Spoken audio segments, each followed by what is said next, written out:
First up tonight, it's been 4 decades of women protesting against gendered violence across the world. The Reclaim the Night rally in the CBD attracted hundreds of supporters who are demanding change. Bridget Herman reports.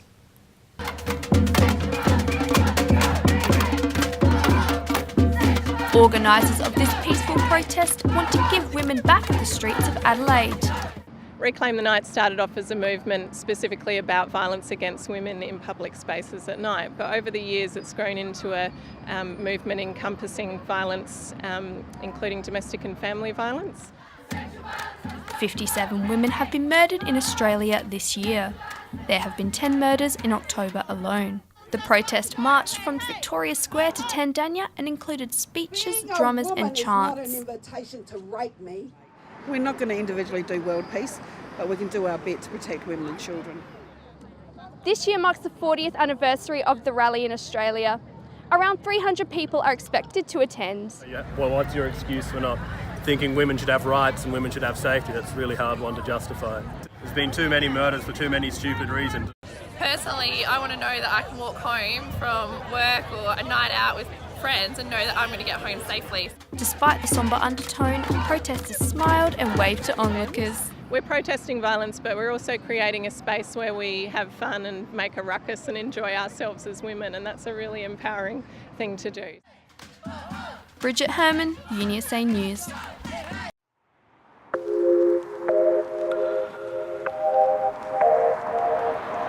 Welcome back to the SA Sports Show. I'm here with Cody Gray, an ambassador for the Wings for Life World Run here in Adelaide. Cody, how are you going? Yeah, good, thank you. Good, good. So the race is happening this Sunday, the 5th. How are you feeling about it? I'm feeling pretty good about it. We've got high participation again this year. Really excited, looking forward to a good night. So we're here at Victoria Park where the race will be held. Yes. Do you want to tell us a little bit about this race? Yeah, so the Wings for Life World Run is a global event which aims to provide donations to help fund spinal cord injury research. What this research will hope to accomplish is a cure for spinal cord injuries. One unique factor about the event is it starts at the same time globally. Here in Adelaide it's 8:30 p.m, but in New York it'll be like 12 p.m. or like 8 a.m. somewhere in Europe. Another thing about it is there's actually no finish line. So instead of having like a set distance, there's a catcher car that physically goes around the track with participants. It starts half an hour after the race begins, and then from there on the app run, which it is in Adelaide, it'll tell you when you've been caught, and then that's when you're out of the race. So how many participants are you expecting this year? I think around 300 again, which is what we're aiming for. That's a solid number. Yeah. So is this a race for people of all abilities? Definitely. It's here at Victoria Park. It's a very inclusive track, aiming to help people with spinal injuries. It has to be inclusive, so there'll definitely be people of all abilities here: wheelchairs, runners, walkers, joggers. Are you going to be participating? Yes, I will be. Good stuff. Do you want to tell us a little bit about your story and why you're involved in this? Yeah, so in 2014 I was 16 years old and I had a snow skiing accident when I was on a family holiday in Falls Creek. I just went over a jump awkwardly and landed on my neck, unfortunately, which broke the C5 and C6 vertebrae, and I've been a quadriplegic ever since. So the Wings for Life World Run definitely is a charity that is very close to my heart and does great things to support research all around the world. As I understand, you were a bit of a sporty person yourself before the accident. Is this a great way to kind of continue that, have a bit of sport in your life? Yeah, it's a really great night. It's such good atmosphere. It's good to get everyone involved and especially see all the community that participates.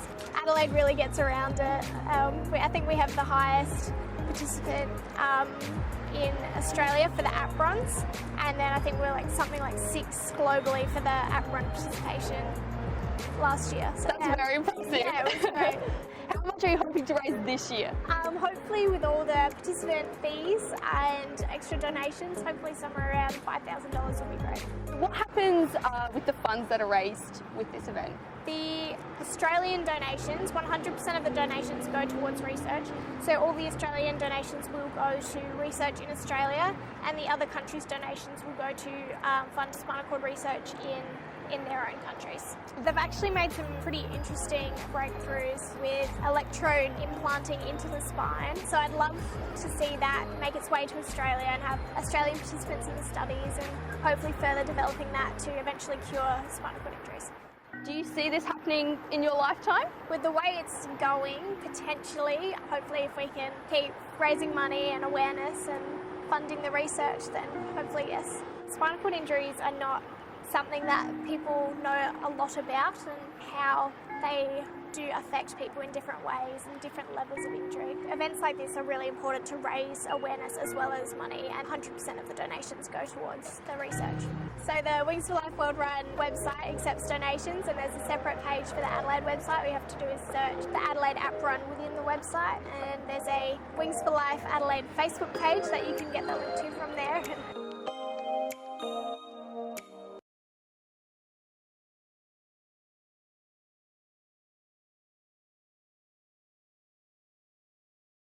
Thanks, boys. I'm Bridget, back with this week's sporting news. Adelaide United have kept their finals campaign alive in an absolute thriller, devastating Melbourne City at the last gasp over the weekend. Both teams struggled to get any momentum, remaining scoreless at full time. Ben O'Halloran acted as Adelaide's hero, scoring a goal with just 1 minute left of extra time and preventing a tough penalty shootout. The Reds have a challenging task ahead as they face league leaders Perth Glory in WA tonight. Up-and-coming SA squash player Sarah Hayden has been selected for the World Doubles Championship next month. It follows an exceptional month for Sarah, claiming the Under-19 girls title at the Australian Junior Open. Best of luck to this young gun. The Crows have found their groove, beating out the Dockers in a hard slog at Adelaide Oval. Cam Ellis-Yeoman and Rory Sloane starred in the low-scoring affair, with Adelaide's strong defence just enough to get them the 4 points. Port Adelaide had a disappointing night against the Pies, going down by 6 goals in Travis Boak's 250th match. Veterans Westhoff and Boak were phenomenal, but a poor first quarter was too much to overcome. The Power will hope to bounce back, and the Crows are looking to continue their form when they go at it in Showdown 46 tomorrow. Norwood and Glenelg are emerging as SANFL frontrunners as the 2019 season begins to heat up. Despite losing to Adelaide over the weekend, the Redlegs are ladder leaders, looking to continue their dominance with a win over the struggling Eagles tomorrow. The Tigers hope to boost their impressive percentage when they battle Central District in Elizabeth. It'll be a big weekend for the SANFL, with a few teams needing to pull their socks up to handle the competition. And Adelaide Adrenaline have returned after a tough trip to Newcastle, falling to the North Stars by 4 goals. Adrenaline showed plenty of promise on the ice, but were outclassed by an experienced Newcastle outfit. Forward Steve Best was one of Adelaide's strongest, while Jesse Gordachuk made some extraordinary saves to keep the scoreline respectable. Adelaide will get their shot at redemption as they play the North Stars tomorrow at the Ice Arena. And the Adelaide Thunderbirds have copped their first loss of the season after being outplayed by a determined New South Wales side. The Swifts jumped out of the gates early and didn't look back, running out 18-goal winners. Sasha Glasgow scored an efficient 24 goals, but it wasn't enough to get her side over the line. Head coach Tanya Omst is confident her team can bounce back against the Melbourne Vixens at home tomorrow. And Adelaide Lightning have re-signed homegrown talent Chelsea Brook for the upcoming WNBL season. The 20-year-old star is returning for her 4th season and will be determined to take her team to the grand final once again. There's more good news, with ex-36ers and current Minnesota Timberwolves star Mitch Creek signing on as a club ambassador. While he's on his NBA off-season, Creek will be spreading the word about the Lightning and encouraging basketball fans to get behind the team. You're up to date. I'll see you next week. Back to you, boys.